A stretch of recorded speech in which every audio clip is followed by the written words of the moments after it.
Tai gal jūs turite čia kelius dangoraižius savo nuosavybę ir bijote nekilnojamo turto mokesčių? Tie, kurie turi dangoraižius, mokesčių nebijo.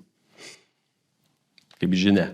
Nes, pavyzdžiui, jeigu verslas gaus 300 eurų sumokėti ir, tarkim, gauna kokį tam nuomoja, kaip pavyzdys, tarkim, gauna 2000 eurų, ar ne, pajamų ir 300 eurų iš jų mokės. Tai jam lieka 1700 eurų.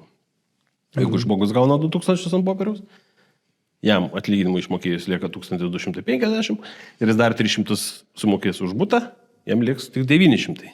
Tai būtent verslas ir nebijo šito mokesčio, nes verslo tikslas statytus bendrabučius, skruzdėlynus ir juos nuomoti tiem, kurie nesugeba išsimokėti mokesčių.